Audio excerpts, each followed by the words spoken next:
What's going on, everybody?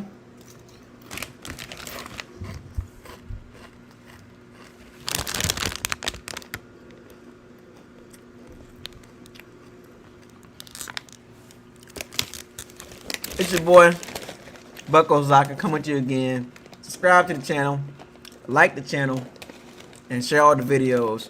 And don't forget to hit the notification bell icon to notify you on all new videos that's posted on this channel. We about to get live, folks. Come join me in locker room. Let's come to the locker room. Come on, everybody. Come on to the locker room. What's up, KC? Sandoval 813. Come on to the locker room, folks. Via StreamYard.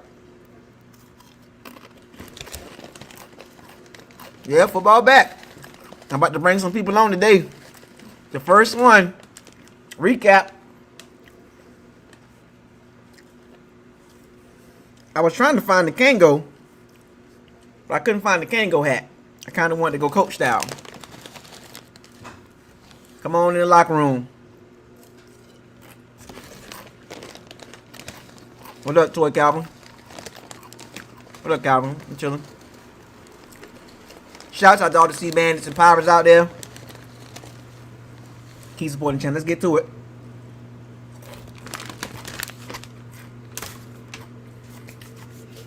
Let's do a recap of the Bucs versus the Cowboys at Raymond James Stadium yesterday.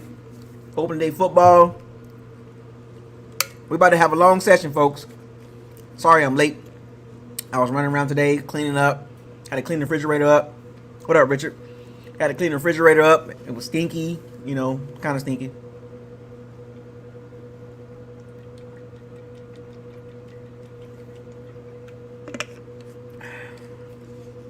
Yeah, it was fun. So, now, if you want to come on cam, now we're gonna bring some people on cam today in tonight's episode of Locker Room Talk. Recap Bucs versus Cowboys, closer than expected. Forgot. Gotta get. Hey, look. If you want to donate to the channel, the donation links in the description box. All donations are welcome, big or small. Let's have some fun tonight on this live stream. I'm gonna bring some folks on. If you want to come on cam and talk about the game and what you saw, I'm gonna go through what I saw, what I seen during the game, and I'm not gonna make my session too long. I want to hear from you guys. You heard what I said yesterday and after the game. I want to hear from what you guys think and what you thought, how the game played out, and what stood out to you. What did you like? What didn't you like? What do we need to improve on? What we already good on? But I'm going to try to zoom through my part because I want to hear what you guys say. I'm going to be the moderator, and you guys tell me what you think, and I'll just kind of moderate. I'm not going to answer too many questions. I just want to hear what you guys think. You know, Jacko, true Bucs fan. So the Bucs pull out the victory, as y'all know. What up, Karen? What up, Ball Chief? I'm tripping right now. The Bucs pull out the victory, 31-29, defeating the Dallas Cowboys, Cowgirls, whatever you want to call them. America's team, quote unquote, that haven't won nothing over 20 years. I think I do. Well, we'll figure that out as we move forward. So let me get some things straight about going back and looking at the game, looking at some highlights, looking at the social media boards, and looking at the Bucs Facebook groups and social media groups. Yeah. But let me get some things straight with the Bucs fan base, right? Some of us are realistic and some of us are not realistic. So yesterday's game, I hope it did. I hope it kind of humbled some of the Bucs fans out there. I know the expectations is high coming off a Super Bowl victory, 11-5 season. But we have to be realistic. We have to be objective too. I understand you could be a fan and all that, but let's talk about this game. You know, there's some things about this game that I know it's only week one, so I'm not going to overreact, but it's a cause for concern. What up, Malcolm? One of my shooters. There is a cause for concern. if you get my drift. And I'm going to touch on these things, and I'm going to let y'all kind of dive in a little bit deeper. But some drops, secondary, running backs. We got some issues there. You know what I'm saying? Like, the major issues is the running back situation. I think it's a major issue. Like, it don't. The thing about Buckles Locker, it don't take. What up, Ray? It don't take long for me to identify things. We have a running back problem. You know what I'm saying? And we also have a secondary problem. For those of you that didn't see the game, go back and watch the game. And I know it's only one game. I'm not tripping super hard, but I'm making y'all aware of the problems that will show its face during the season. It don't. Sometimes if you've been watching football for a long time, it don't take long to identify a team problem ASAP. I didn't get caught up in the media headlines about our defense. I didn't get caught up about all this stuff the media was trying to put on the Bucs, and they're trying to set us up. In my personal opinion, they're trying to set the Bucs up to kind of like get at us hard. I made sure my expectations was where it needed to be at. I didn't get overly hyped. I didn't run around screaming 17-0. I didn't do none of that. I didn't run around here. You didn't see me talk about top 5 roster, top 10 defense. I said it. I agreed with it. But I also was mindful of the potential problems that the defense could have. And it showed its face. Now, somebody got to explain to me, how can you be a top 5 defense, top 10 defense with a secondary like that? You know what I'm saying? Like, let's just get that out the way. How can you be a top 5 defense, top 5 defense with a secondary looking like that? And this is not the bang on the Bucs and nothing like that. Like I said, I gave them all their flowers, but we also got to talk about the other side too. We just can't talk about we can't always talk about the good. But folks, we do have a secondary problem, and I can't agree as of right now. Maybe down the road a couple games, but as of right now, at this moment, we're not a top 10 defense. We have a top 10 front 7, but we don't have a top 10 defense. Until that secondary tightens up, right now, I'm going to hold off on the top 10 defense talk. I'm just gonna put that to the side for right now. I'm just gonna put that to the side. I'm not saying that it won't happen. I'm just saying for right now, until I see better as the weeks go, I'm gonna hold off and ride in that top 10 defense boat. We got a top 10, top 5 run defense, cool, but that can be, the numbers can be misleading, right? Remember a few years ago, I ain't gonna say a few years ago, about several years ago, we had a top run defense with Shiano, but our pass defense was really bad. Y'all remember that? I think it was Chris Sims was the quarterback. I believe it was Chris Sims or Mike Glennon. It was one of the two guys. I think it was Mike Glennon. But we had a top 5 run defense, but our pass defense was bottom 5. And I'm hoping that we don't have that type of team. You know what I'm saying? Like, I'm hoping that the secondary get better. They make some adjustments.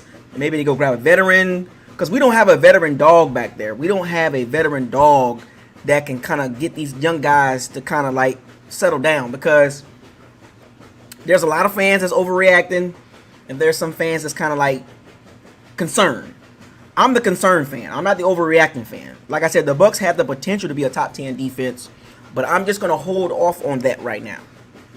That's all. I'm not saying that we can't be one. I'm just saying I'm just gonna hold off on that. I'm just gonna hold off on it. Because the cornerback situation is a problem, and the safety situation outside of Winfield, that's a problem. You know what I'm saying? And it showed its face. The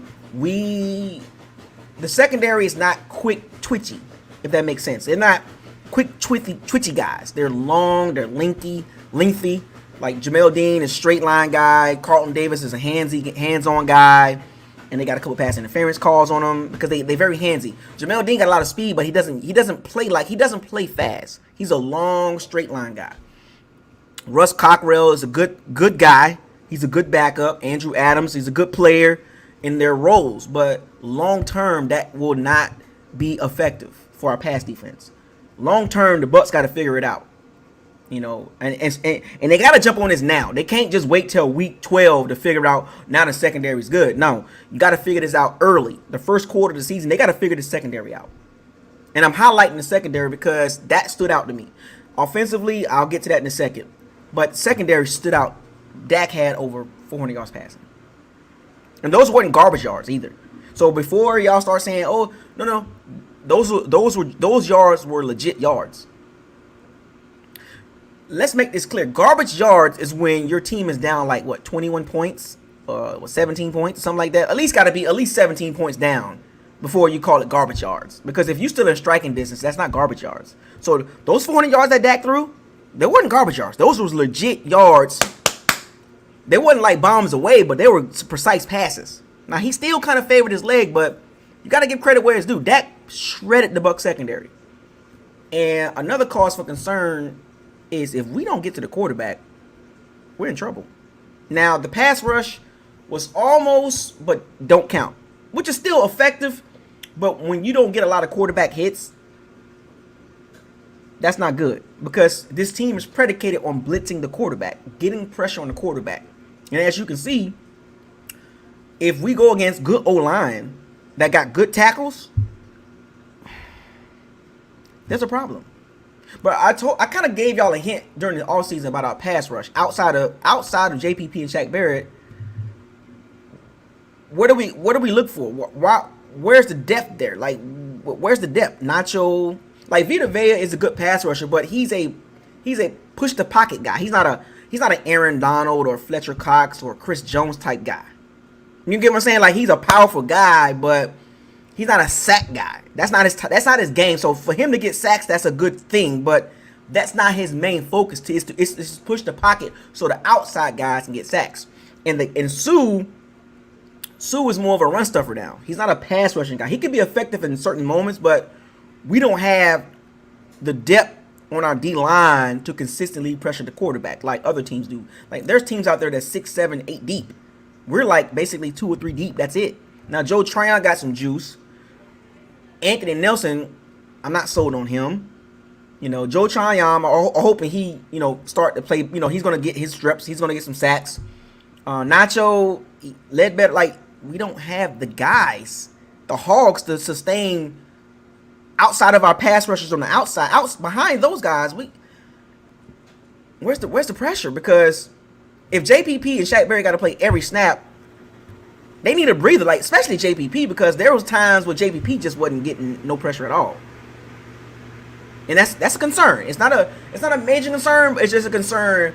Y'all need to look at it down the road, because if JPP and Shaq Barrett don't get in, where do we get our sacks at? If JPP getting held up by a top right tackle or top left tackle, or Shaq Barrett's getting held up by a top right tackle, top left tackle, then what? Because JPP, I don't see him being having the same motor. Remember, when you hit 30 years old, you don't get better. Every year after 30, as a defensive lineman, cornerback, running back, receiver, you start to decline. And we got the oldest roster in the NFL. JPP, 32, 33. Sue, 33, 34. Golston, 32. Like, we got some old guys up there, and this is a young man's league, and if we had the depth, I think our pass rush would be a little bit more fresh. I just thought that our guys are worn out.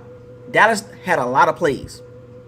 They ran a lot of plays, and you could tell the Bucs defense was tired. The secondary was tired.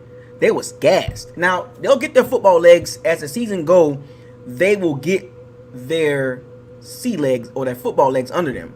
But we gotta have some fresh bodies to get after the quarterback, because I just don't see it outside of Tryon, JPP, and Shaq Barrett. I don't, outside of those three, unless Devin White or Levante Davis blitzing.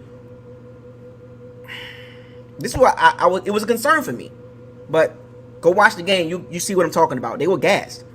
The Cowboys run a lot of plays, and quarterback pressures is good. Quarterback hits is good, right? Sacks is really good too, but the almost doesn't count. It's kind of overrated to me. You know what I'm saying? They count those things, but if you're not, he threw the ball, he had 56 attempts or something like that, almost 60 attempts, and only got hit 2 or 3 times. Now, there are some plays that right when he threw the ball, they were right there, but credit to Kellen Moore's play calling, right? Got to give credit where it's due, right? But that front seven and that secondary play, their left and right hand, If the right hand ain't doing their job, the left hand gonna look bad. Because as you can see, when the Bucs wasn't getting no pressure, that secondary looked like a bottom 5 secondary. And I'm not, like I said, I'm being realistic. I'm not being the hater.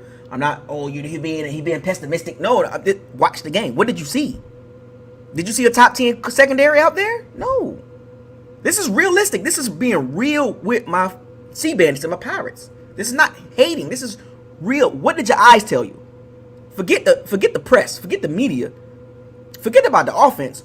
What did your eyes tell you in the defensive side? Our offense is going to be fine. The defense is a concern, specifically the secondary. But enough of that. I'll let y'all dive a little bit more into that. Running backs. There's a problem there. This is what happens when you don't scout running backs well. We don't have a number 1 running back. And I'm going to save that for another topic later this week or next week. I'll make a separate video on that, but we don't have a number 1 running back. We got a few guys that just they're guys. They're guys. We don't have the man. We got Giovanni Bernard, but what was his third down catches? First game of the season, I get it. It'll get better, but they could have used Gio tonight, and for some strange reason, they didn't use him that much. For whatever reasons. Throwing screens to Leonard Fournette, Ronald Jones, and the doghouse again. All those running backs are 1-year deals. All the running backs on our team, except for Keyshawn Vaughn, got 1 year left. We need to draft a running back. And y'all know how I feel about the Bucs passing up on a few running backs the last few years. They missed. That's the position they missed on. Bad. Let's be real. Anyway, special teams played good. Succop, Bradley Pinion. Mickens had some good returns. Finally. And if you heard Chris Collinsworth, he I guess, I don't know if he was taking a shot at the Bucs old teams like in the past, but he was like, the Bucs finally have their kicker. Now, I don't know what that meant, but I'm gonna tell you how I interpret that when Chris Collinsworth said that, because he referenced how bad the Bucs kicking game and how many games he didn't give a specific number, but he referenced that the Bucs kicking game in previous years cost us multiple games, which I told y'all. A lot of people tap danced around that because the focus wasn't on the kicking game. It was like, he missed the game winning kick, but the quarterback. Can you imagine that? Can you imagine if that was Matt Gay or Roberto Aguayo kicking that ball? That at any moment before that snap, before Ryan Succop kicked that ball, was you nervous? I wasn't. I was not nervous at all when Ryan Succop lined up for that field goal kick and he kicked that ball. I was not nervous. For the first time in God knows 10, 12 years. Because as a real true Bucs fan, I've spent many years watching kick extra point miss, field goal missed. We lose by 2 points, lose by 3 points, but that was not the focus, because remember, kicking matters. Kicking, I told y'all this.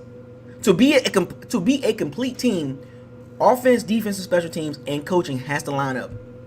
You can't have an explosive offense, and a poor kicking game.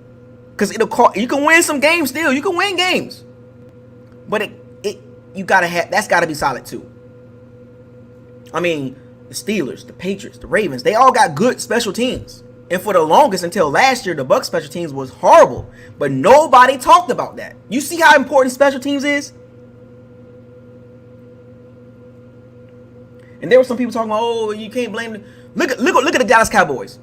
As good as they played, look what the kicker did. He left 7 points on the board. Granted, one of the field goals was 60 yards. That was hard. That was a hard kick, but he left 7 points on the board. I told y'all, kicking is very important. I can care less.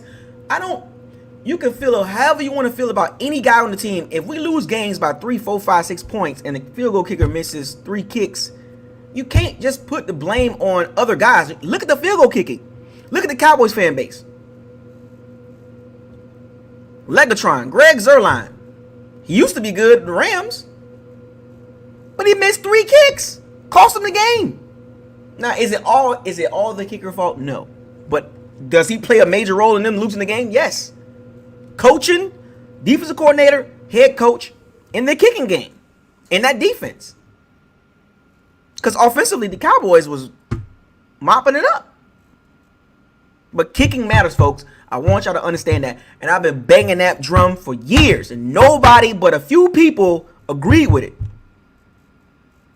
Everybody, most of the people that came on this channel or in the comment section or in these Bucks groups tap danced around the kicking game for years. I've been doing this channel for 5 years and people tap danced around that subject. I didn't. So when Chris Collinsworth referenced the kicking game, I was like, finally somebody said it on national TV about the Bucks kicking game being horrible. Because I was the only, I felt like I was the only one saying that. What about the Bucks kicking game? Now we don't have to worry about that.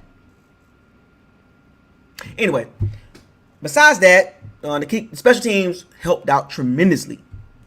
You know what I'm saying? All phases, right? Receivers, I'm going to do another video on that. Brady played well. The interceptions that he had, this happens to every quarterback, folks. If the ball hits your hands and it tips in the air and it gets picked, the quarterback gets the blame. But if you go around looking at social media, not too many people blamed Brady for the interceptions. Because the second one was a Hail Mary before halftime. You count that? Does it count as an interception? Yes. Did he throw 2 picks? Yes. But he threw 2 picks, but look how they got intercepted. A catch of a ball by Leonard Fournette, tipped out his hands, interception. A Hail Mary before halftime, interception.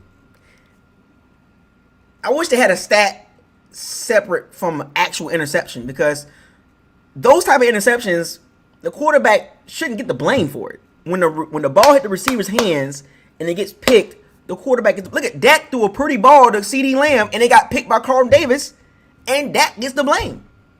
A tight window throw, it was there, but the quarterback, it goes on his stat line. So when you look at Brady's stat line, 4 TDs and 2 interceptions, you're like, oh, Brady threw 2 interceptions and he's gonna lead league interceptions.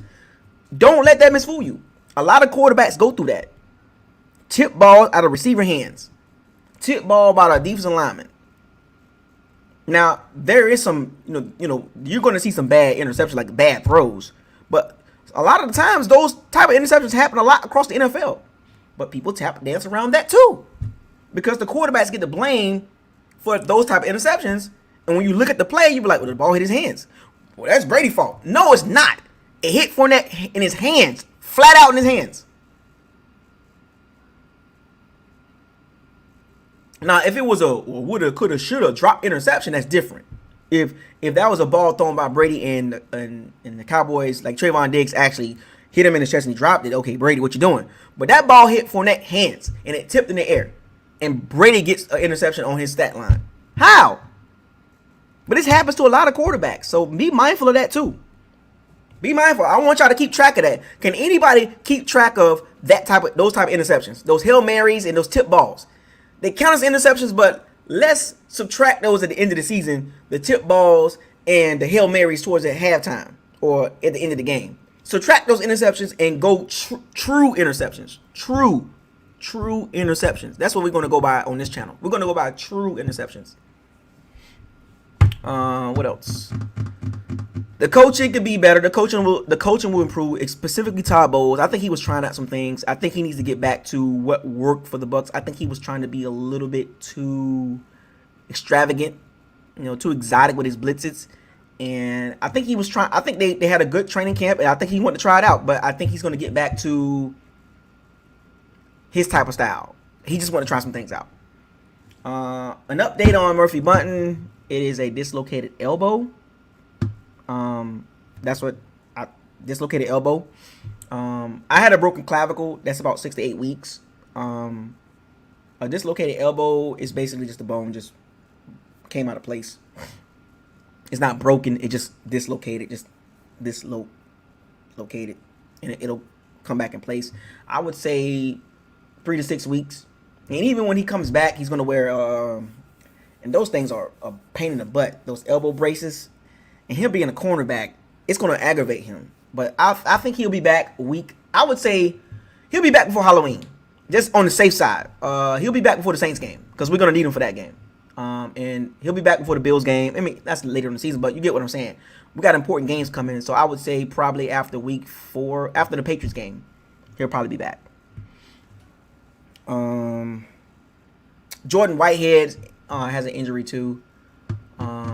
Mike Evans was limping a little bit, or he kind of got hurt a little bit. So I don't know what's up with him. He looked disinterested. I don't know what's going on with my guy. Mike Evans is my guy. I got a jersey. Mike Evans just didn't look interested. It felt like he was playing like he felt left out. Like, you know, the kid that's over there, like, they don't want to play with him. They kind of left him out the game. He's kind of pouting a little bit, but he's on the field. He don't want to be verbal with it, but his body language was kind of like, what about me? Because Chris Godwin getting these catches, and AB getting these catches, and Gronkowski getting these catches, and I'm not getting the ball. His body language. His body language just felt out of place. But let me give some shout outs to some players during the game. Brady, AB, Gronkowski, Chris Godwin, the Bucs O-line, pass blocking. They did a great job. Bradley Pinion, Jadon Mickens, Ryan Succop. Defensively, it's kind of hard to really give defensive shout outs. Carlton Davis got a pick. It was a tip ball, or drop ball basically. Devin White had 8 tackles, 2 assists, so he had like 10 total tackles, I guess. But it wasn't splashy plays. He had no blitz, sacks, or nothing like that. Levante didn't have a great game. He's had okay. The D-line played okay. Stopped the run. Andrew Adams with a great stopping Zeke Elliott, who should have cut it up in the inside, which was weird. So there's my shout-outs. And shout-outs to the coaching staff, maintaining the composure and not panicking like Mike McCarthy and Dan Quinn. That's going to separate us from a lot of these games. It's going to come down to coaching, making a decision at the end of the game. And we got the offense. If we're down by 6 points or less, or 7 points, or even 8 points, and we got the ball, I don't have any worries. We're going to go down and score. That's just me. So, Vita Vea, shouts out to him. He was doing his thing. He was getting held, too. Was it me, or they was holding him? It felt like they was holding him every play. That center, Bradzwitz, whatever, from Wisconsin, he had a problem. He had major problems with Sue. I think with Vita Vea. He was holding, like, every play. I swear to God, I go back and look at the game. Like, it felt like Vita Vea was getting held every game. But, the Cowboys O-line is pretty good. That's without Zach Martin. So the Cowboys going to be a problem. Could we possibly see them again in the playoffs? Sure. But even with that defense, they're still not going to beat us. And folks, and my last thing before I start bringing people on, folks, please don't get caught up in the media. Do not get caught up in the media, what they say about us, and, the Bucs is unstoppable. Don't get caught up in that. Go by what your eyes tell you. Be objective. Be realistic with yourself. Create your own storyline. Create your own narrative. Don't follow a narrative. Because that's what the media do. Media create these narratives that they give you this false hope. Humble yourself. Anyway. Oh yeah. And walking the plank. Let's bring that back a little bit. Walking the plank. That's a little area that I brought up when I first started this channel. And for those of you that don't know what walking the plank is, that's when a player doesn't have a good game. He makes mistakes. He didn't do anything. He messed up. Or whatever the case may be. Makes some bad plays, costly penalties, whatever the case may be. But that's what's walking the plank is about. So this week's members of Walking the Plank, and as much as it hurts me to say this, but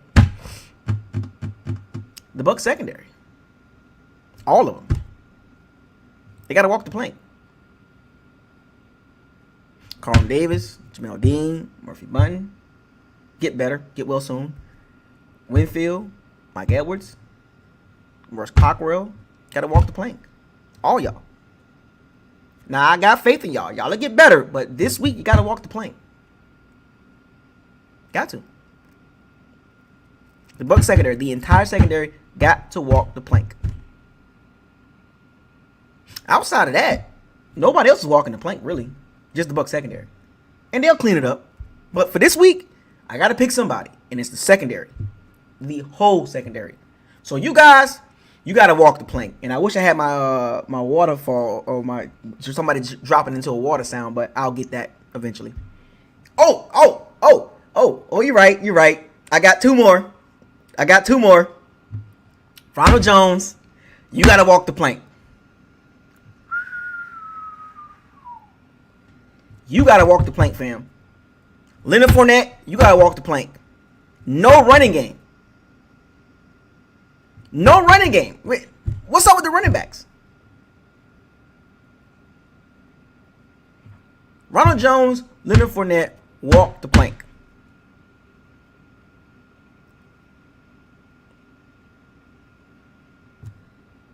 It is what it is. Did I miss anybody? Oh, number 80. Number 80, you got to walk the plank. You're going to walk the plank every week until you show me something. Even you was in the game, you didn't do anything. Number 80, you got to walk the plank too, because I don't know what you're doing on the team. I have no clue. But anyway, so now enough of me running my mouth about the game. I said what I needed to say. I'm going to bring some of you guys on cam live, and you guys can tell me what you think about the game. But let me get this link in this. Let me get this link. And for those of you that want to come on, feel free to come on and speak your piece. I'm just going to be the moderator of it. And now number 80 is walking the plank just because I just want him to walk the plank. That's all. Until he showed me something. I'm just picking at him. He got talent, but he needs to get better. The link is in the description box. So for you guys that want to come on and speak your piece about the game, remember the rules. No cussing, and don't take too long. I'm gonna give you about 2 to 3 minutes because I kind of want to move along, but get to the point, say what you got to say, and let's make it happen. So the lines are open, folks, or the link is in the chat room. So if you got the guts,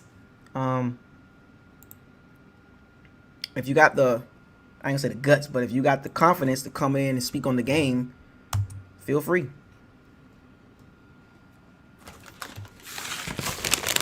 Oh, we got somebody out. We got people jumping in. Oh, hold on. I gotta eat my chips. We got people coming in already. All right. Let's get to it. And remember the rules. We're gonna bring on T. Calvin. Yo, what's going on, man? What the business is? Word on the street. Hey, Welcome. Good. Hey, it's good to be back in the season. Football going on. Yeah, man. You already know what it is, man. What you think? What's going on? What's up with you, man? You good? Yeah, man. I'm good, man. It was a good, well played football game last night. Okay. Give me your thoughts. Talk to me. I don't know. For the defense, I don't want to overreact too much. Too much. Just for the simple fact that we probably won't play a better group of receivers than we did last night from top to bottom. Like we probably had a more talented receivers, but those guys are just so good because they're all so interchangeable. It's like they're all like the same guy almost. Right. Like, Mike Evans is more of a bigger receiver than Godwin is kind of in between. Antonio Brown is like the speed guy. Those three guys, they're all kind of like the same guy. They had those guys lined up all over the place. And I kind of already knew that was going to be, that was kind of going to be their game plan because that was the game plan last year. Spread us out, make us play in space. When you play in a phone booth against us, that's when we're that's when we're a better defense. But if you spread us out, we're not as good. So I knew that was going to happen. Dak Prescott, he's a great quarterback. He picked up where he left off. So I already knew that was going to be their game plan. Throw it around the yard. So I don't want to overreact too much because Dallas is for real offensively. Yes. And what they did last night, they're going to do that to a lot of teams. I'm not even, that's not me being a homer. They're going to do that to a lot of teams. So no, you're being real. You're realistic, man. Yeah, just being realistic. Now, I mean, the time of possession and the offensive numbers that they gave up, or that kind of got out of whack because of those 2 turnovers back to back. Things kind of got out of whack. But yeah, I mean, that's the game plan. That's what teams are going to try to do against us. Dallas is one of those. I'm not gonna say they're one of the few teams, but they're one of the teams that can actually execute that game plan. Right. Not a lot of teams can spread out and do that without getting their quarterback killed. In football, the thing about like a pressure defense, like the type of defense that we play, is very finicky because we probably won't face a better blocking back than Ezekiel Elliott. If he wasn't as good as he was last night, Dak Prescott would have been on the turf for a lot more. But it's a game of inches, and it only takes that much for a blitz to get home versus he get the ball off. It's risk reward. We play that type of defense, so. Not to make any excuses for the secondary because they were getting cooked. And Jamel Dean, he's gonna get exposed. He's gonna get attacked. They're gonna keep attacking him because he's not a great fit for a man coverage scheme. He's more of a zone corner, honestly. Right. But yeah, they're gonna keep attacking those guys. So, but that's the game plan. Can every team pull that off? I doubt it because every team doesn't have the offensive line that Dallas has. Right. But and that was without Zach Martin too. But, and I already knew it was going to be a spirited, performance by Dallas because it was a lot of energy in the building. That energy goes to both teams. It's the first game of the season. Absolutely, man. Yeah. I'm not going to get too much into it. The Bucs secondary is who I thought they were.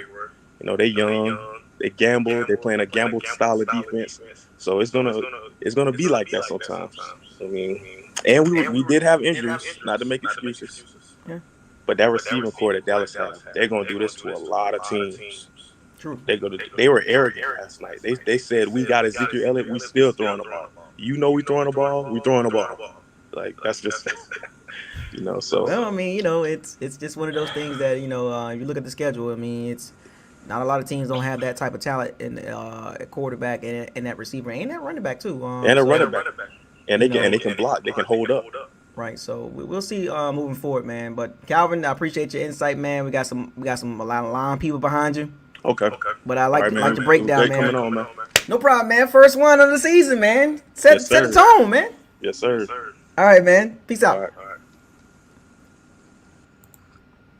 Next up, that was Calvin. Shouts out to Calvin. Great insight on the game. Next up, we got Big Bucks. We got Aubrey and Lee in that order. 1, 2, and 3. What's going on with you? What's up, man? Long time no see. Long time no see. God, man. Since the Super Bowl. Yeah. Yeah. I'm gonna be real with you. I'm not gonna overreact because it's week 1. It was a great game, but yes, it's gonna be more work to be done.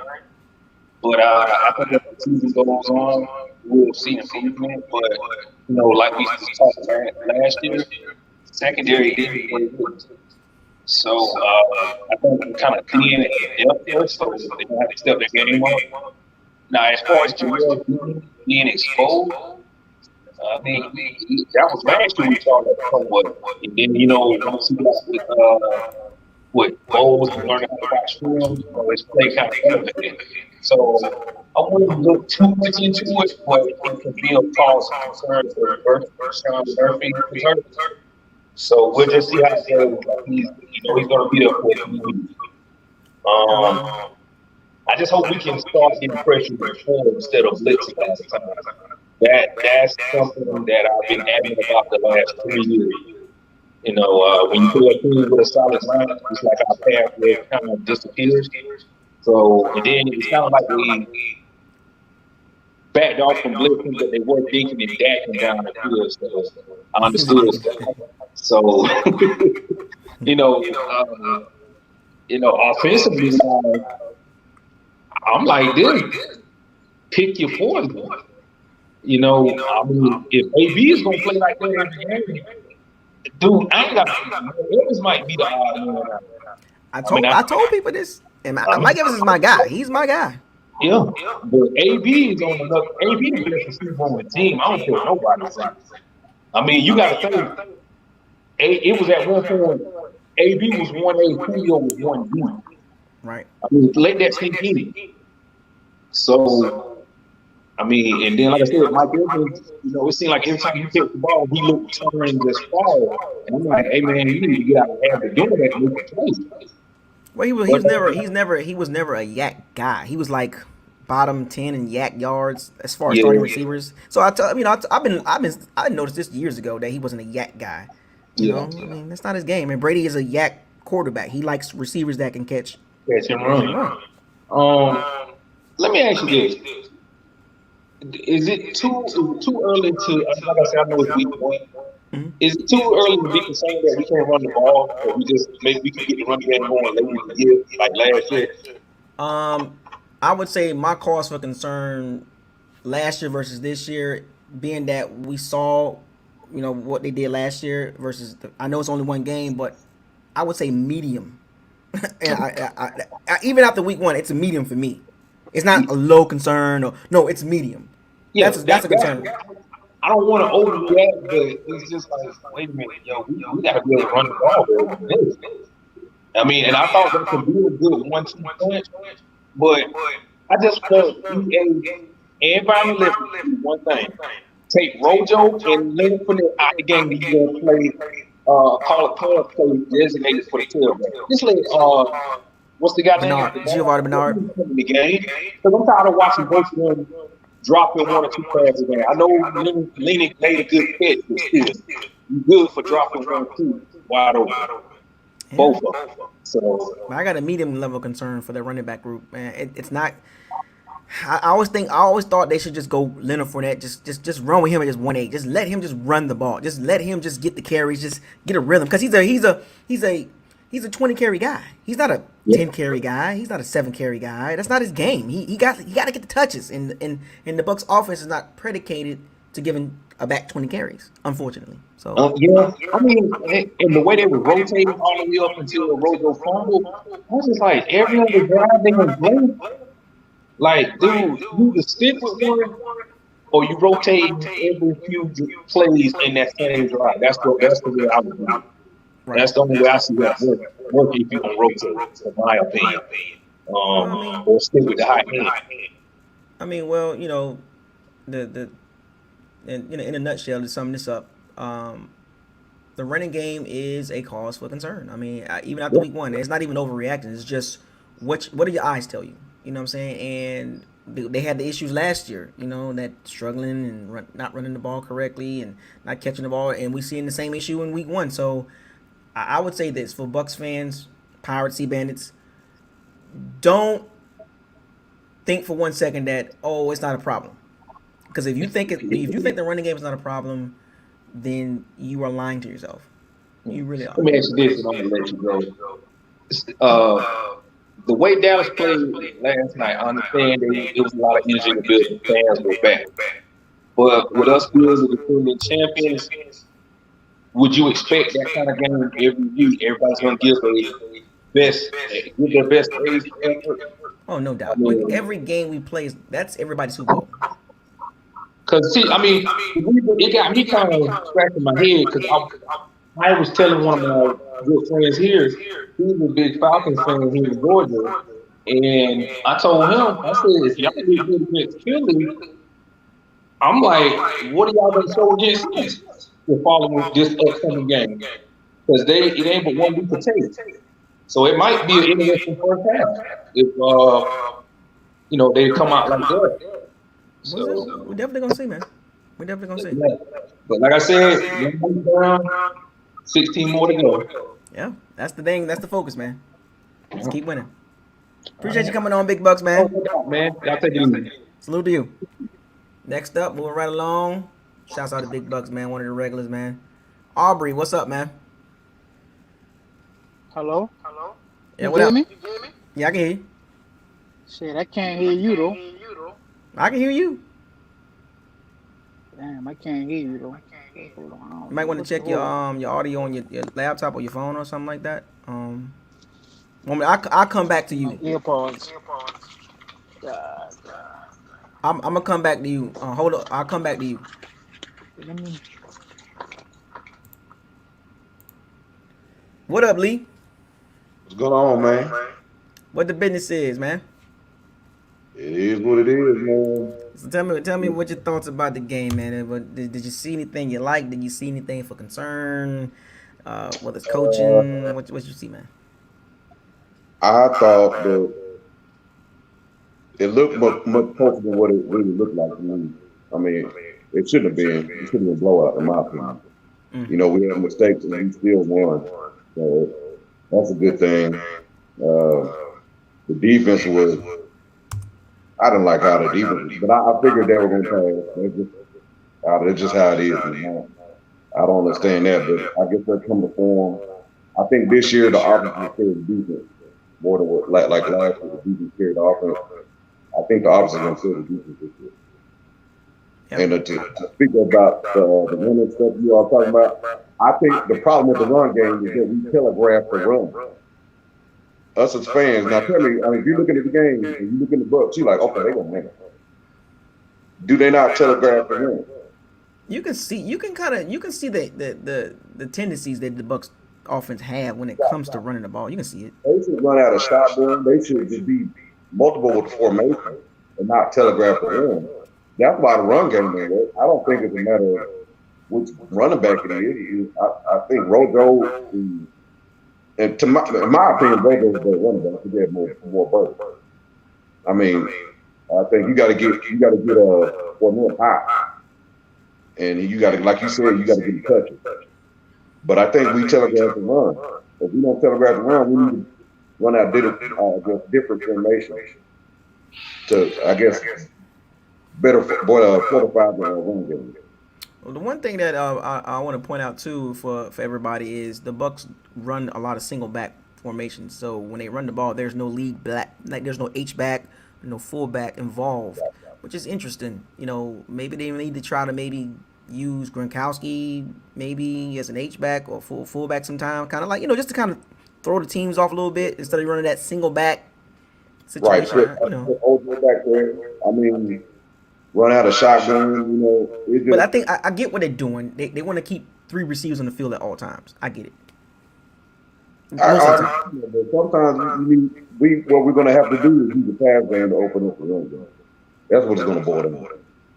And plus, like I said, you telegraph, you can look at the formation and say, oh, they're going to run. Are you going to be a play action fake?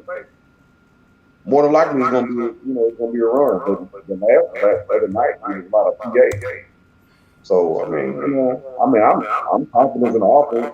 The defense come around. I think you said it earlier. The team we faced, they had 3 good receivers, a good running back, and they probably didn't know Doug was going to play like he did. I didn't think he played like he did. Right. You know, I mean, he played out his mind. He might not do that again. You know, they probably got up to play the buck. They're gonna do that a lot offensively. Well, they showed that last year, so if they can continue that, that's a good sign for them. But and the defense is growing. I mean, but to me, the game is much closer than I think it's further. It wasn't as close as it seemed. If that makes sense. I think if not for the turnover, and other than the Brady kick or whatever, one of the kicks from off of Fournette's hand, if that stuff didn't happen, man, that game would have been a blowout. A couple of drop passes. You know, when Godwin dropped that wind pass on the shoulder, you'd caught that, man. This game would have been. They would blew the brakes off the game, man. So I'm cool with what we got going on. I mean, I don't think we'll face a team with that many weapons. Atlanta kind of not knowing what Kyle Pitts is going to do. We know what it's Calvin Ridley, right? Mm-hmm. Calvin Ridley, we know what he's going to do. I think we got a good hand. We're going to stop the run. You're going to have to pass. So if you got an elite quarterback, you have a chance against his defense. If you got an elite quarterback. Now, if you don't have an elite quarterback, you got trouble. Well, we definitely gonna see Lee. We got some more people behind you coming in. But we definitely gonna see that the schedule pretty much we got them spread out through the season. So we'll see what happens. I'm looking forward to it.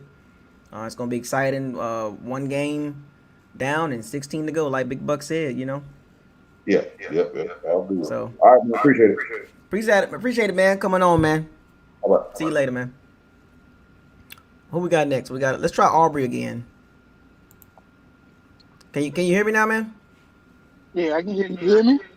Yeah, I can hear you now, man. All right. So I'm gonna keep it short, like you asked. So I'm gonna go full panic mode on the running backs. Ooh. Okay. Yeah, I'm cool. I'm cool on all of them. I mean, I like Rojo more because he got the burst or whatever. But man, you can't fumble the ball. We in win now mode. We got Tom for maybe 2 or 3 years. He looking good. The offensive line looking good. And Rojo, I just don't feel it from him for the most part. For the most part. And I'm surprised nobody mentioned your homeboy yet. Keyshawn Vaughn. You already know how I feel about him. You already know how I feel about Keyshawn Vaughn. Wasted pick. That was a wasted pick. Wasted pick. And they already hit on a lot of the points. Would you like for us to sign another running back? I know the Ravens signed old boy from the Saints. Latavius Murray. Yeah. Well, you think that would have been a decent pickup, or we just roll with what you got? Or play Bernardo more.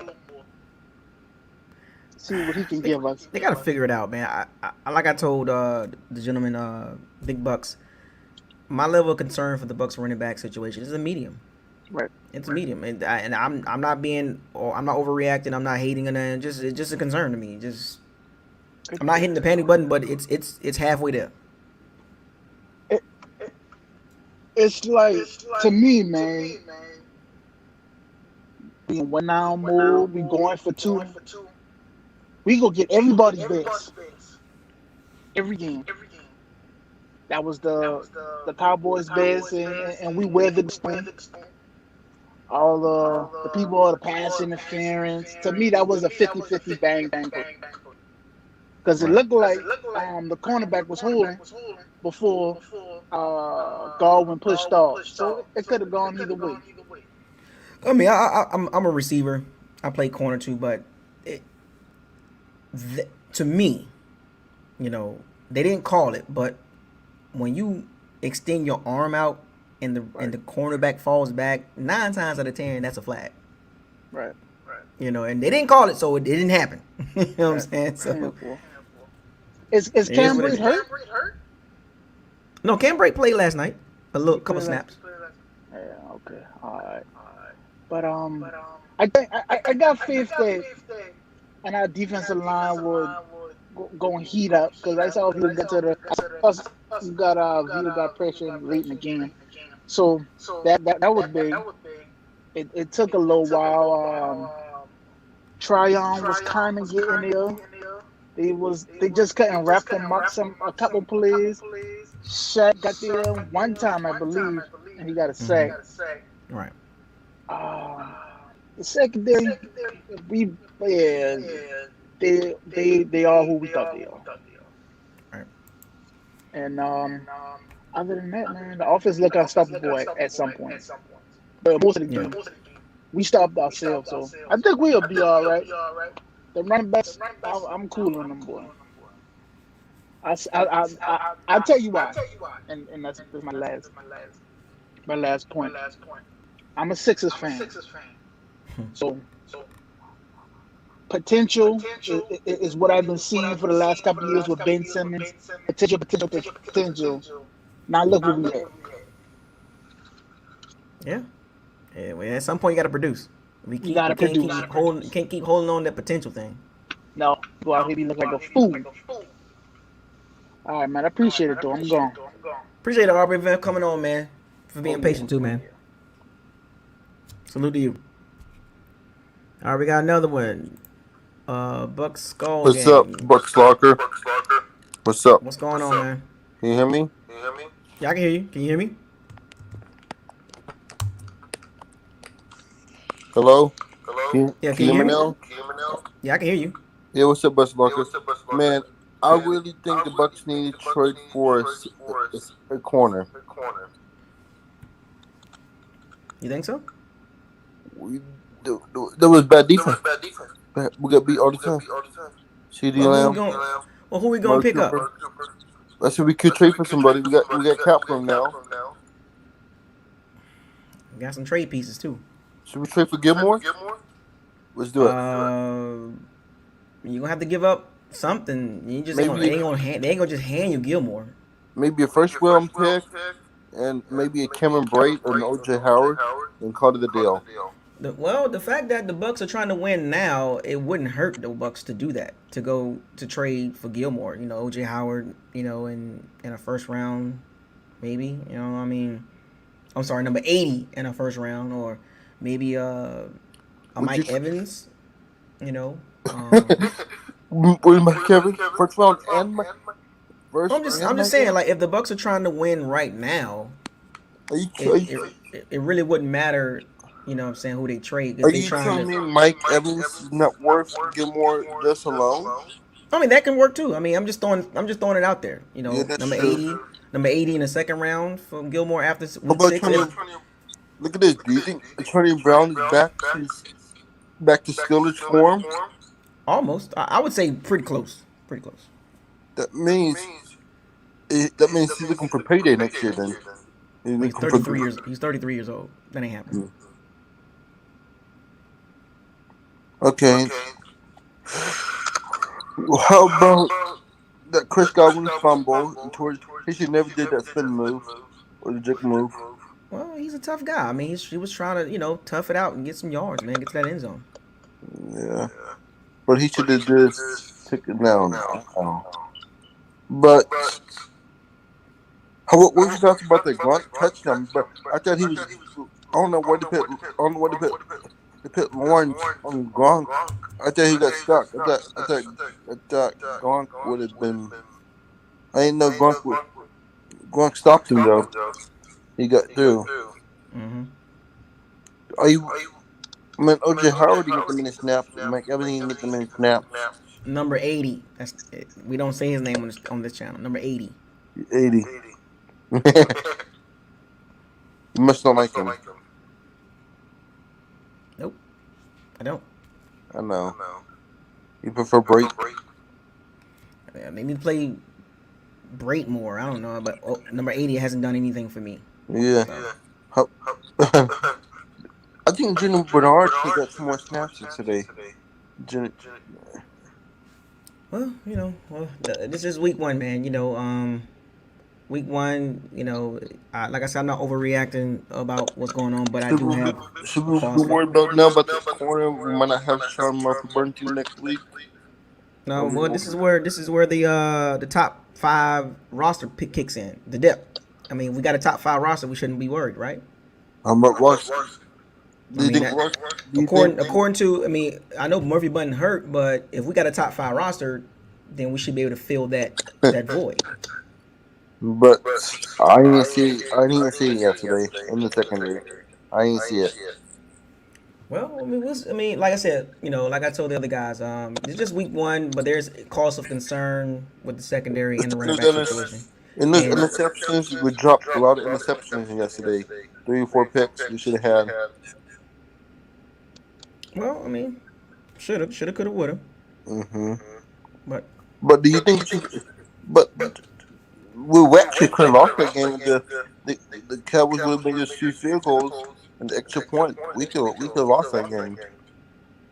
That is true. We could have. You know, I mean, as a Bucs fan, I've experienced games like the Dallas Cowboys had. You know, it's just one of those things that you got to make your kicks. At the end of the day, you got to make your kicks. And as a Bucs fan, we know missing kicks, yep, Robert points, it destroyed us.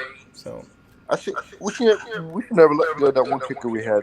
We should never let him go. We'll see though. But it's been 3 minutes, man. You know, I'm gonna have to wrap this up with you, man. But I appreciate you coming on, Bucks gang. Salute to you, man. You should fire them cannons. Well, take them. Fire those cannons, baby. We get ready to go. Get ready for the Falcons. Yes, sir. Bye. Peace.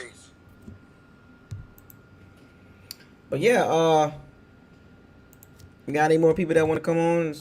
The link is in the description box. But like, you know, Cowboys fans, it sucks. You know, your field goal kicker, it missed kicks, and you know, like I told Buck Skull Gang, as a Bucks fan, I feel your pain. You know, I went through that situation for years as a Bucks fan. Me and a lot of Bucks fans, you know, Pirates and Sea Bandits, we went through a horrible kicking situation for years. And hopefully, you know, the Cowboy fans, hopefully Legatron and Greg Zerline pulls through and not cost y'all games, man, because that's a very important part of the game. And, you know, kickers got one job, make it kick. And people don't realize how much pressure kicking a field goal, the pressure's there. It's a lot of pressure. So, you know, we can bang on the kickers and we can laugh at them, and you know, but it's tough to make a kick in today's NFL. It's tough, you know. But you know, we don't have that problem. We got Ryan Succop. I bet you Cowboys fans wish they had Ryan Succop,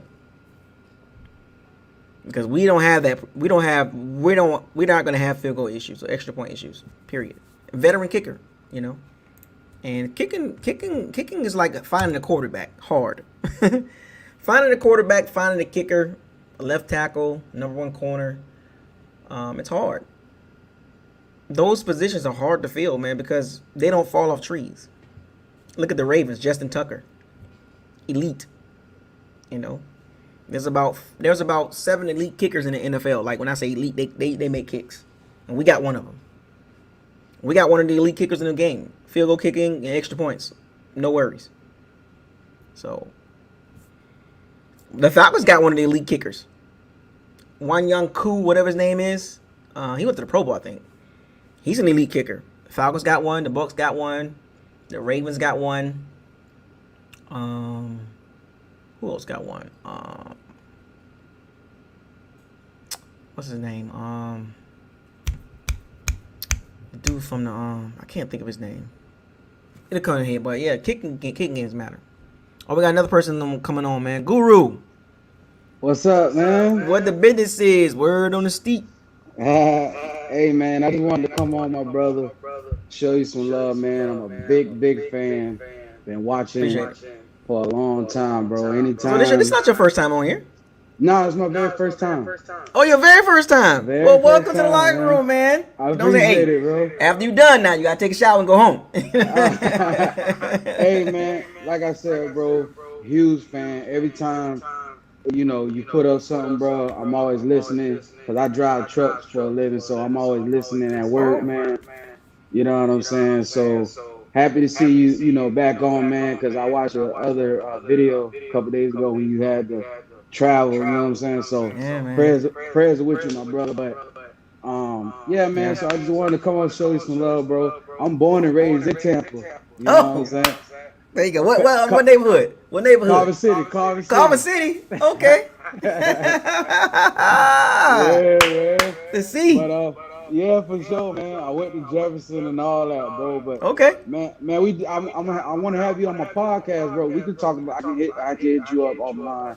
We can talk about that. I gotta start. You know, I gotta So this season, I gotta do a better job in checking my the Fire the Cannons 813 Gmail email, because I be doing so many things and I be forgetting to check that email consistently. So I'm gonna do a better job this year. I know I haven't been doing a great job, but I'm gonna start checking that email a lot more. So now that I don't have my daughter with me right now, because she took a lot of my time, and plus the hurricane hit and all that stuff. Yeah. A lot of stuff been going on. So now I got some clear time. Now I need to just sit down and just go through the emails, because I know I got emails in there that I need to check for real. So yeah, bro, I'm gonna definitely send you an email, man. But get into the game, bro. Yo, I want to say first and foremost, Chris Godwin is in the doghouse for me, bro. You know what I'm saying? Like, you know what I mean? And that's been my favorite receiver for the last 2-3 years, bro. Dating back to his rookie year. I understand he's trying to fight for more yards, but live to see another play, man. We could have easily punched that thing in and not had the game as close. You feel me? He said doghouse. The doghouse. Rojo too, man. You know what I'm saying? The defense, man, you already know the back end, we got young guys, so they're going to have to, I don't know what we got to do. We got to bring in another corner. Because SMB, I know he's probably gonna be hurt for a while. We can call Richard Sherman. I don't know how our fellow Bucks fans feel about that, but hey, he available. As long as he don't be drinking, as long as he don't drink, But yeah, man. Let me ask you this then. Mhm. Why would we need to bring another cornerback in, even like a Richard Sherman or there's other corners out there? But I brought this up with the other person. If we have a top 5 roster, why do we need another corner? I just how Jamel Dean got exposed. I mean, it's just our depth was so limited. What our guys can, to me, you know what I'm saying? Like, We have a top 5 roster. yeah, but That's player number 1 to player number 53. on the front, the front 7 are just our back end. That's always been a concern to me. So you don't agree with the top 5 roster then? Nah. I wouldn't say that. No, not at least not with our secondary, bro. When I say roster, that means everybody. Yeah. Man, they just worry me, bro. They really do. The second that they worry me bad, you know what I'm saying? Because you see how CD was getting off, and Gallup before he tweaked his ankle, and one thing we can do, bro, is we can stop the run. Vita Vea, he's a Mack truck by himself. You know what I'm saying? Sue. I don't know where Shaq Barrett was last night. I don't know. I gotta file a missing report on him. He got a sack last night. He the only one that got a sack. And and our rookie, Tryon, number 9, like, I mean, where was he? He gotta cut the man some slack. You're rookie, man.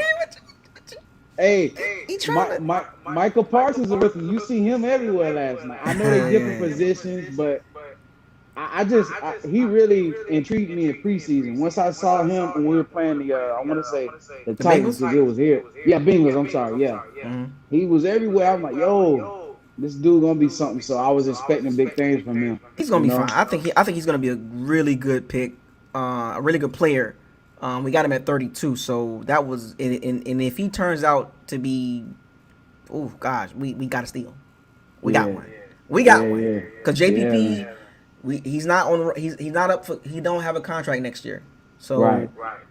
Tryon was a very good pick for the Bucks if he just continues to get better. And JPP, I mean, we gave him a 2-year, $12 million deal, and this is his last year. So I don't see us giving him another big deal. Right. He's 33 years old, and every year after 30, you don't get better. Yeah. You getting over that hill. Right. You're downhill. So JPP is not going to get better. No, We absolutely. can't give him $12 million next year. We just can't do it. Hell no. Hell no. But yeah, man. AB doing what AB do. We already know what TV can do. Our line looks good. The running game, like you said earlier, bro, before you started bringing guests on, our running game, man, that needs to be fixed. But other than that, man, I think we'll be fine. I'm the type of Buck fan. I take it one game at a time. I ain't looking ahead. I'm focused on Atlanta on the 19th and see what we do from there, bro. Yeah, exactly. But bro, I don't want to take too much of your time. No other people trying to come on, man. I just want to show some love, my brother, and I'll definitely be reaching out to you, dog. Appreciate it, man. I definitely will check the email, man. All right, bro. Salute to you. All right, bro. So yeah, like he said, man, like Guru said, it's concern. I mean, one game at a time. I mean, it's still early, but you have to have some type of concern. If you don't have concern, then what world are you living in? Are you living in this fantasy world? Because every game there's going to be concern. There is no such thing as a perfect game. You're going to have some level of concern, whether it's minor or you're going to kind of be like, what happened with that guy? Because if you just walk into a game and you have your blindfolds on and you really believe that there's nothing wrong with the Bucks, then I'm gonna need you to come on this channel and let me help you out and give you some therapy, because you can't possibly convince yourself there's nothing wrong with the Bucks. It's hard to do that. It's hard to sit here and say no team has no problems. I mean, the Bucks have no problem. They have no issues. We're perfectly fine. We'll get through it. Sure, we can get through it, but the point is there is cause for concern with the running back situation, with the secondary. You know, those are the two things that the Bucks, as the Bucks coaching staff, really need to focus on this week. And the drop balls, I don't think that'll be a big deal as the season goes. But the running back situation, they got to figure that out. They need to figure that out like now, because we don't have time to play around. This is a short window. NFL windows are short. They don't last for a long time unless you're the New England Patriots or the 80s 49ers or the 90s Cowboys, you know. But as you know, when you got a window of opportunity to win Super Bowls and be at the top, you take advantage of it. So if the Bucks got to make a trade, make a trade. Because if you're all in for if you're all in for 3 years, which was last year's year number 1, this is year number 2, and then you got next year. If you're all in, what are you holding on? What are you holding on to? If there's a player out there that can make the secondary better, go get him. If you feel that a particular guy out there that's available, go get him. There's no holding back. What are you waiting on? If you feel there is a possible running back that can help the team out, what are you waiting on? So, we'll see. Is there anybody else that's going to come on? I'm going to wait a couple more minutes. If nobody comes on, I'm going to wrap this up. I'm having a great time getting everybody's feedback about the game. And I'm going to try to do this every game the next day. So the next day we will do a locker room talk after the game, or the day after the game, a recap. Locker room talk recap the day after every game. So, you know, we'll see.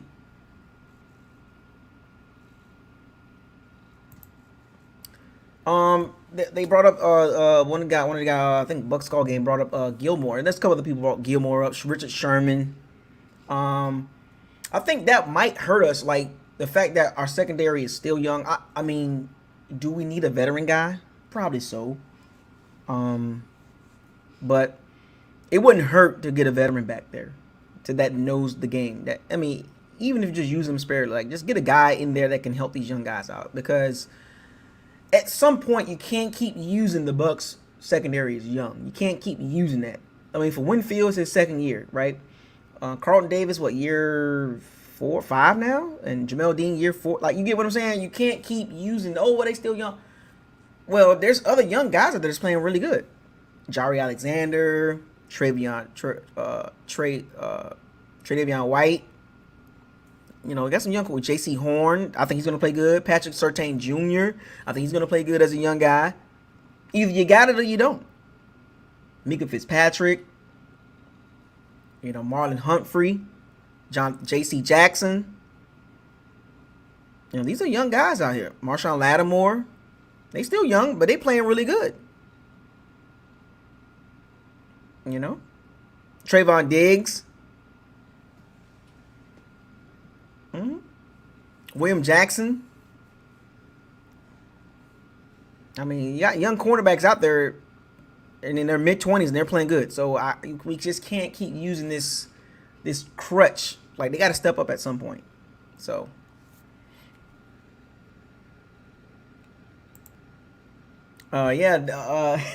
Guru said Chris Godwin in the doghouse. I was like, whoa, we put Chris Godwin in the doghouse? Because of that fumble and the drop? Well, he had a fumble in the drop, so I mean, I think Chris Godwin will be fine, man. But I want y'all to understand this and pay very close attention. Folks, I hope Mike Evans gets his due, right? I hope, because Mike Evans is my guy. I hope he don't just check out. He only had 2 catches yesterday, and he didn't look like he was interested in the game. And I warned y'all about Brady and the receivers that he likes to throw to. And Mike Evans is not the number one guy. Can we say Mike Evans is just a red zone threat? Is Mike Evans just a red zone threat?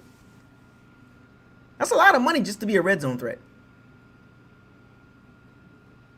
I mean, I would hate to see him just go out like that. It's only one game, 16 games ago. But the 1,000 yards, him getting 1,000 yards, it's going to be tough. If that's the offense that we're going to run, it's going to be tough for Mike Evans to get 1,000 yards. Really tough. He'll be lucky to get 800. AB and Godwin most likely get 1,000 yards. Their probability of getting 1,000 yards is extremely high, like 90%. I think both of those guys go 1,000 yards easy.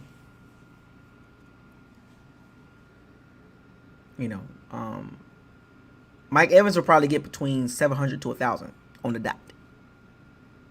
And if he's close enough, the last game of the season, they're gonna force feed him like they did last year. Because last year he inched over 1,000 yards. He got 1,006. They had to force feed him the ball in the last game of the season, risking injury. To force feed him the ball to get him 1,000 yards. So, we got some more people. Okay, we got another person. All right, let's get it. What's the deal, man? What's going on? My volume down, make it something live. What's going on? I'm here, man. Long time no see, man. Long time no see. Yeah, long time, man. I was watching that game. I was telling buddies of mine, right? That just because you bring everybody back, it's kind of like college football. Just because you bring everybody back doesn't mean it's the exact same team. Because even the 02 Bucks brought a lot of folks back in that defense, still wasn't the same defense. And, every year is different. Like I never understood why people keep saying, "Oh, it's the same team." No, it wasn't. Last year was not the same team. It's a different team every year. It's a different team, like mindset, and even adding new players and subtracting players, like it's a different team. Yeah, and plus, what happens is this isn't college where you want so much practice time. NFL got more practice time, and y'all these coaches spend all the season breaking down these players and the game plan. And the one thing that people are missing, the secondary can't hold up and they don't get pressure. Some secondaries can't hold up, you don't get pressure. They couldn't get the pressure.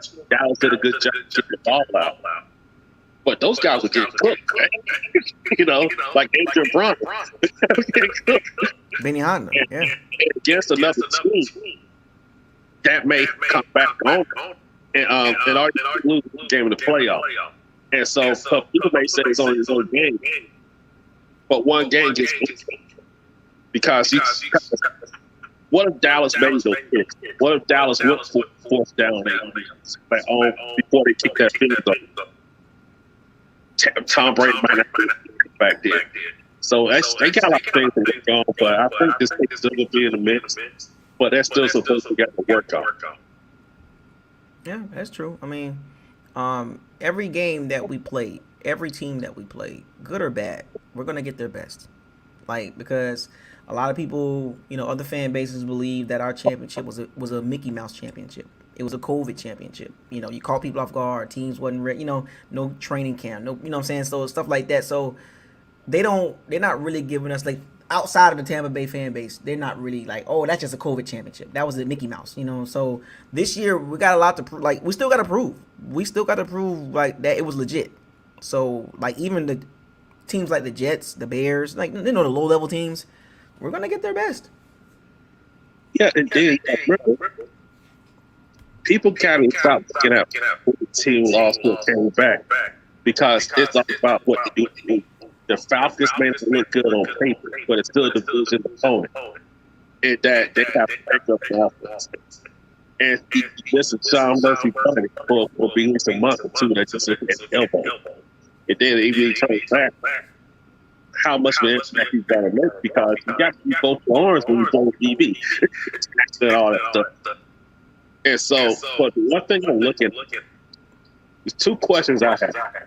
Is Vita Vea our best pass rusher? He's the most consistent pass rusher on the team. He doesn't get a lot of sacks. But he seems like he's always in there. He close. He's consistent. He's right. he's not the Aaron Donald or the Chris Jones or the Fletcher Cox or the Jarrell Casey, you know, or the or Leonard Williams or Quentin Williams type pass rusher in the middle, but he's like right below them. Like, you know what I'm saying? Like he's right there because he's not a sack guy, but he's right there. And then is AB wide receiver one now? Yes, ever since he got his C-leg last year, he's been wide receiver one. Evans been number 3 ever since AB got a C-leg last year. I think Mike Evans is holding it together. It's killing him. I know it is. Cause I'm a receiver. It's killing him. Like, you know what I'm saying? Like, it's killing him. I read his body language because he's my guy. So I'm always on Mike Evans. I'm always like, you know, and I can feel it. I can see it on the field. Like AB just came and just whoosh, like, you know, just and Godwin whoosh, and Gronkowski whoosh. Like Evans just kind of faded to the glory. Like, and I'm kind of like, dang, like 2 catches yesterday, like non-factor. He was a non-factor in the Super Bowl. Yep. Didn't do anything. Yep. Nothing. And he, you know, how long can you be a soldier? That's where you have to keep winning. But stuff like that don't come out. Yeah, I'm glad we're winning because that can turn into an ugly situation. Because he's an emotional guy. He's emotional. Like he gets frustrated. Like we've seen it for years. Like, oh God, you know, and he not getting. I think the fact that the leadership that we have there, with Brady, JPP, you know what I'm saying. We got the leadership there, Vita, Sue, you know what I'm saying, and Gronkowski. You know, so these guys they talk in the locker room, and I know it's frustrating. It's frustrating for Mike Evans in these last year, and and then this year you can see it already. Like it's gonna be hard for him to get 1,000 yards. It's gonna be really hard. Yep. And that's it's gonna be hard. It just needs to be real. And then he got Godwin for a new contract. That's what I'm saying. Because I be telling people, this is his last thing.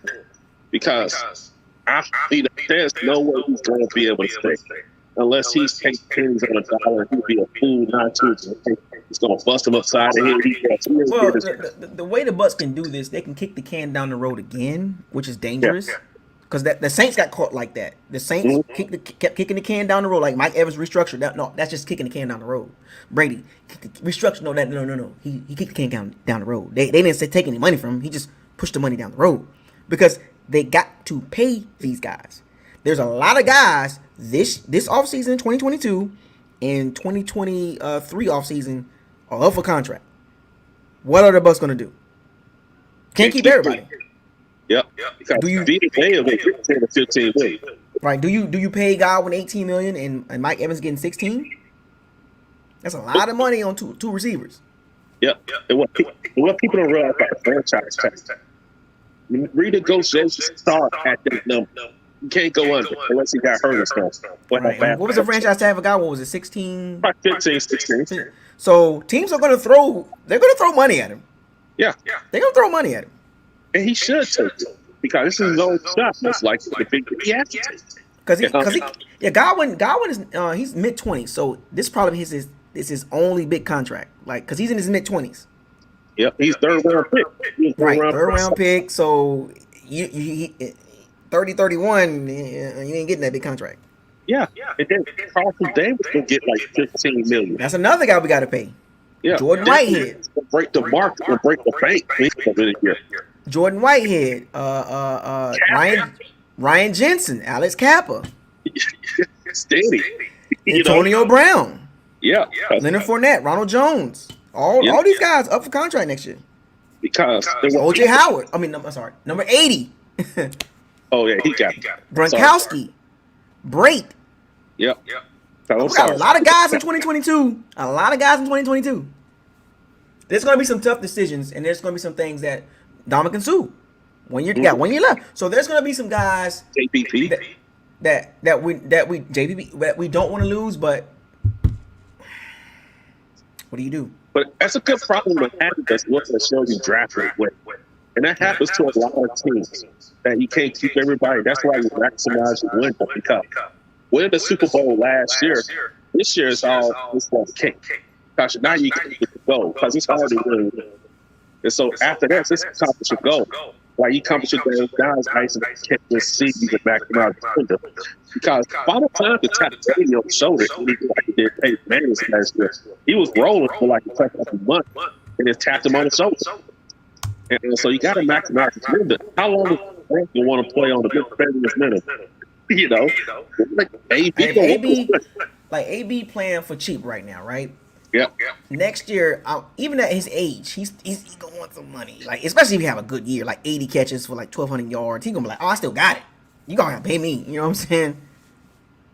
So because AB game age with like he's such a great route runner. Yeah, he got acceleration. He got acceleration too, boy. That boy got some acceleration. Woo. And you see how great he is, and how it makes it easier for Brady. And it's like he doesn't have to be perfect to get hit the ball. He is a great route runner. I think that kind of rubbed off on the guys as well. And I don't think a buddy of mine asked me what to win the Super Bowl. I told him I don't know because I can't.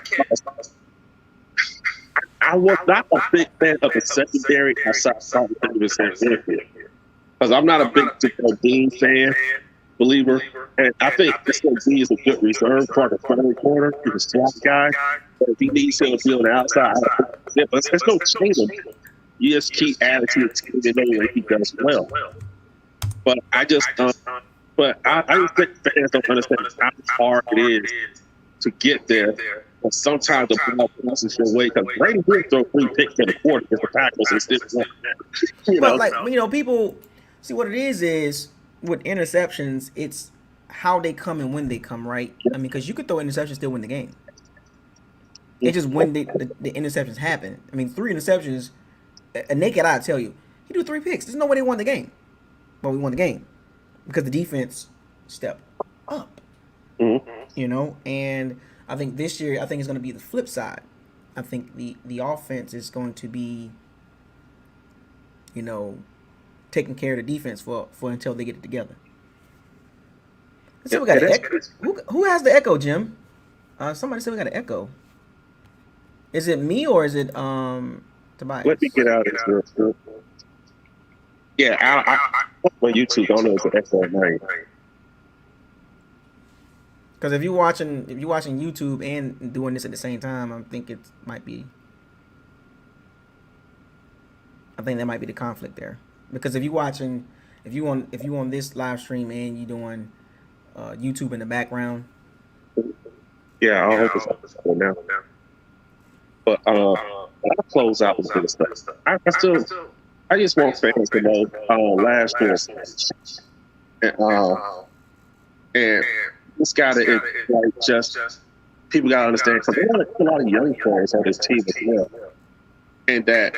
There are a lot of players on this team that whatever news they finally got to take prosperity. Now they learn that people are playing differently because you're not just sneaking up on them. You're the world champions. They're going to be on prime time TV. So all those other opponents on prime time TV. Hey, they family sitting there. Their girlfriend watching on TV, whatever. They're going to say, wow, we'll play their best game. So I think that this week's game is going to be a big game for the defense, in my opinion. How they bounce back against a potent offense. And if Matt fits them, I be a little worried. So he's going to run it back also. He may have the number 1 run defense, but pass defense bad and pass the league, it may be a problem. But I would say thanks for taking my all everything out there. Hey, brother. Keep doing the great appreciate work. you coming on, man. I always like the conversation with you, man. I let you stay on a little bit longer because we go back. Roll Tide. Oh my gosh. I can't roll with that. But yeah, I think we're gonna let that be the last guy to come on. That echo situation. I'm gonna try to see what's going on with the echo. I think it's not me, so. Folks, when you come on live stream and if you're using the phone and you have the YouTube in the background, you're gonna have to turn that, like you're gonna have to close that,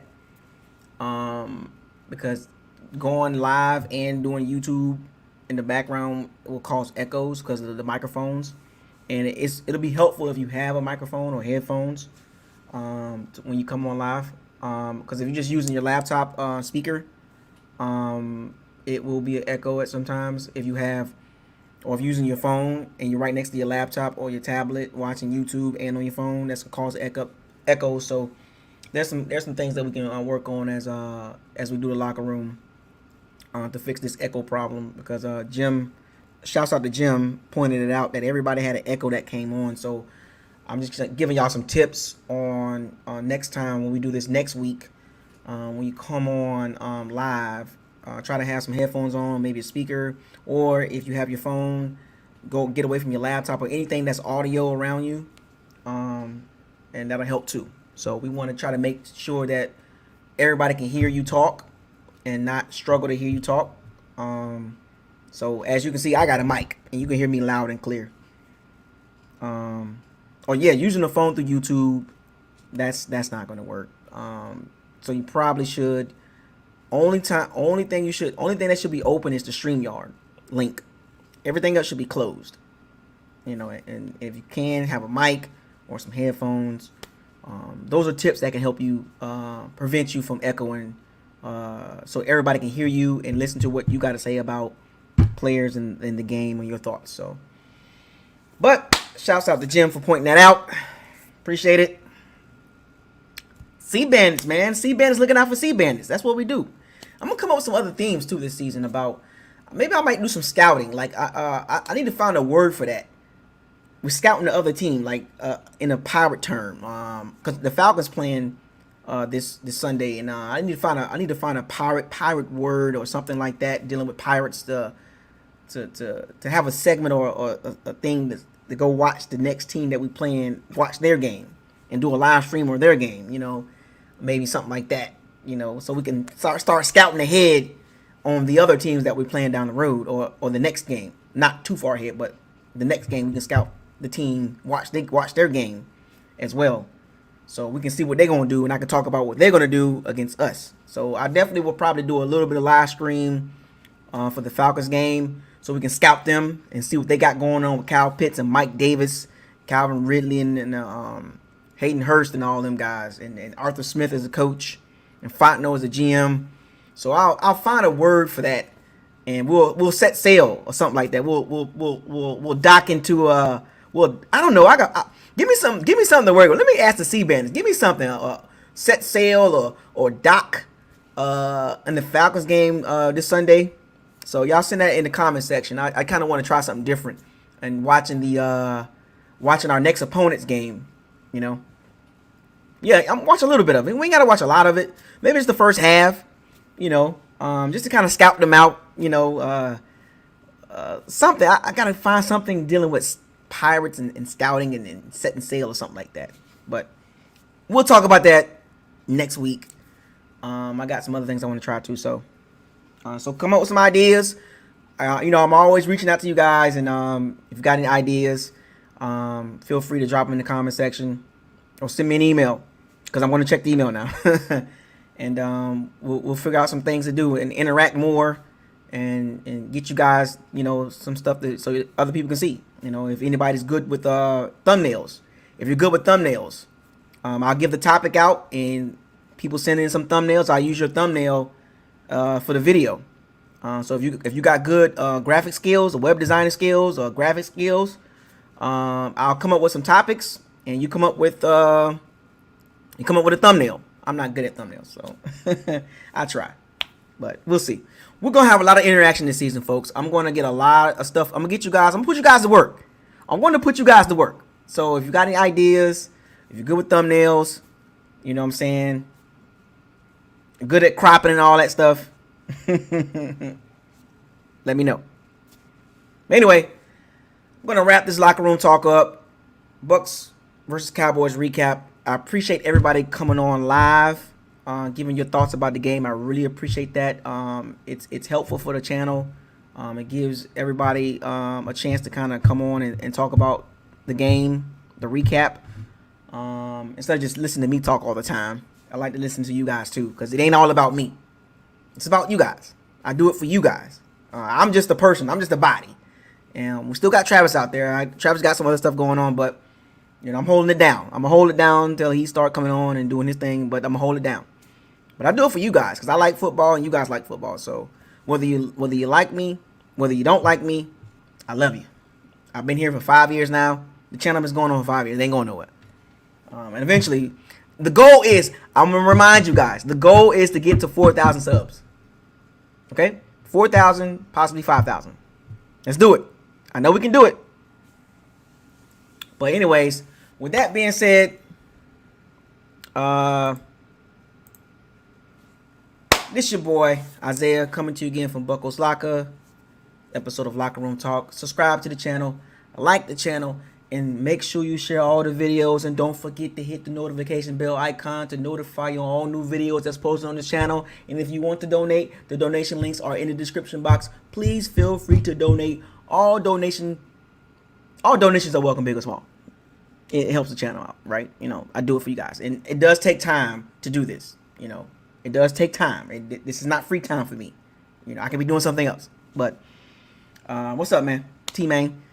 With that being said, I want y'all to fire those cannons, seize the day, raise the flag. We risked got the biscuit. Congratulations to the Bucks organization and the team getting the dub. We're 1-0, 1 game down, 16 to go. We got the Falcons next game, and I'm gonna do a little live stream and scout the Falcons out, see what they got going on over there in they little world. But I'll see y'all possibly Sunday. Or I'll see y'all Sunday. We'll see. And I'll definitely see y'all next week. So, salute to everybody that coming on. Y'all be safe. I'll see you soon. Peace.